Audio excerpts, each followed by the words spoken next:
good morning, good afternoon, good evening. Hope you guys are doing well. Hope everyone's having a good day so far. And today we are going back behind my Spotify. This time around, we're doing another album review, and this is going to be a review of a genre that I'm not too fond of. Like, I think country as a genre, and that's what we're diving into today, it's okay. I think if I had to pick a least favorite genre, I mean, I don't. That might be it. I don't know, because like I think I prefer pop over country. Like, and I like most genres, but I think, well, it might be rap, but I don't know. I like some rap, but I think country is probably my least preferred genre, and this is a special exception, I think, because I listened to this album in full and I was pretty surprised. And I've never listened to this artist outside of a couple of singles here and there, I could probably only name two, Sunflower and what's the other one? I'm not gonna remember it. Sunflower is probably the only one I could name off the top of my head. But we are diving into the album of F-1 Trillion by Post Malone. Now, I swear to God, I've never listened to Post Malone's albums in full, like ever. I think I've known about Post Malone since like maybe 2017, maybe. And I think that was like I think I only knew about him from like one song, and then he dropped Sunflower for the animated Spider-Man film, Into the Spider-Verse, and that was like like that's the only song I really like by him. And then he dropped I Had Some Help, and dude, I gotta say I'm blown away by just that one song. And then I think, what was the next one that came out? Pour Me a Drink. Pour Me a Drink was really good. Like, I think I know I makes sense why that was the second single. Guy for That, I think, was the only other single that dropped off of this, and I thought it was okay. I think it was a good third single. Now, again, I don't listen to country like at all. I think I have country artists in a playlist among some pop artists. It's a playlist called Elate. The whole playlist is a mix of rap, pop, country. It's a whole mess of music. But this is like the only exception, and I don't think Post Malone sounds country at all to me anyway. But that's like, because I don't know, it doesn't sound like he has a twang to his voice. Like, he doesn't have that country style. He's got more of that like vibrato, but still, I think he fits in the genre pretty well. Now, I don't know if I have any positives for the record. Like, I don't know if I can name my favorite songs off of here. I think the singles are probably my favorites. What Don't Belong to Me is a good one. I don't know. I don't think I have a lot of favorites off of this record. I want to talk about the negatives, though. The problems that I have with this album. And it's just going to be brief, but the first thing, I guess the first two things that I just want to bring up is the fact that this album has too many features. And I've watched a lot of interviews about I watched an interview from Hardy, and basically he talked about like this album.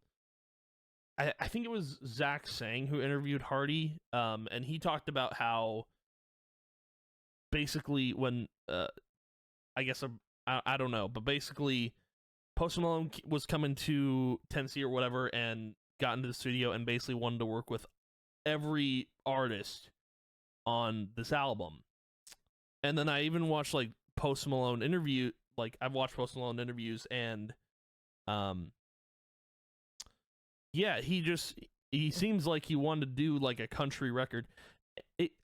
To me, I wish there would have been more originals on this album. Like what I mean by originals is I wish there would have been more like just Post Malone songs, because I don't know if I were to go back to if I were to go back to his previous albums, yeah, literally this is all him, which is interesting. Like if I were to go just through his catalog, is it literally, I mean, okay, so he's got other features on other albums, but like at least on that one it was all him, and then you've got this one, which there's still a lot of features on it, but what was the one now that we're here, I guess I can look for the song that I was thinking of. Circles. Circles was one song I was thinking of, and then there was another one. Rockstar. Yep, that was another one. Better Now. Yep. Was there another one? Maybe that. Oh, I Fall Apart. That's another one.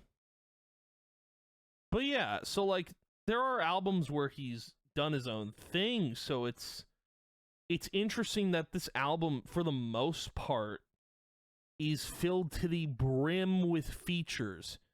And I get it, he wanted to work with a bunch of country artists to get the country feel, but like at that point it doesn't, to me, it feels like it's not his album anymore. It feels like just a huge collab album. I don't know. And maybe in the future he'll do like just him on the record, and that will be that. But also, my other complaint, we're just gonna go long bed because it'll be easier to explain. The album's too long, and what I mean by that is this album, I think in a couple videos ago I was like, long albums are good, it depends on the genre. For country, I don't know if I need 18 songs of, not every song is the same, but it has like the same kind of build to it. But I don't need 18 songs. I don't know. I think the album is a little too long. I think what's interesting is like when he dropped F-1 Trillion Lombit, I was like, oh, is there going to be a CD of this? But then it's like, it's 27 songs. So I don't know if you can fit 27 songs on a CD. You probably can't. I don't know how many songs you can fit on a CD, but clearly not. But I think what I would have liked to see is like all the solo Post Malone songs. I would have loved to see them on the main record, and then maybe cut some of those songs with features on them. Like I would say like these two you could have cut. I feel like Have the Heart you could have cut. Goes without saying. Like, maybe keep Nosedive because I like that one. Losers, keep that. Cut like these four. There's just like, keep that one because Hardy's a phenomenal artist. And then cut that one. There's just certain songs like I didn't really like, and I think like they could have been replaced with the singles. That's just me. And again, I'm not huge into country. This is like this is the first country album I've listened to in full, and Post Malone really isn't country. He just decided to do the genre. So yeah, I would like to see an album where Post just can actually pull off country by himself. I think it's important if you can do something independently, I think that's the most important thing, and it'll shine through. But obviously the first single, I Had Some Help. And obviously the song's not about, like, you know, he had some help from country artists. The song's about a relationship. But he did have some help on this record, and I think that's important. So maybe in the next record we will see, like, a full-length, like, just solo album of Post. And I don't know how that record would go either way. Like, I don't know if I would like that record. Because, yeah, I don't know. Maybe country's not my genre. It probably isn't. But this is like the first time I wanted to give it a chance, you know? This is like the first time I was like, yeah, I'm gonna give this a try because I Had Some Help, and then I liked Pour Me a Drink, and then I also liked um Guy for That. So it's like I am glad I gave it a chance, but clearly it might not be for me. With all the complaints I've been giving it, but if I did have to give it a rating, it would be a 5 out of 10 because regardless of my negatives, the album is solid. It has a lot of solid songs. And I listened to these 9 singles. They're not memorable because I don't really remember them, but they are really good songs. But I do wish they were a part of like a full-on disc package, but they're not. So, is what it is. But anywho, that's where I'm going to call the video here. But thank you guys for watching. If you did, as always, I appreciate it a ton. I will see you guys in the next video. And yeah, goodbye.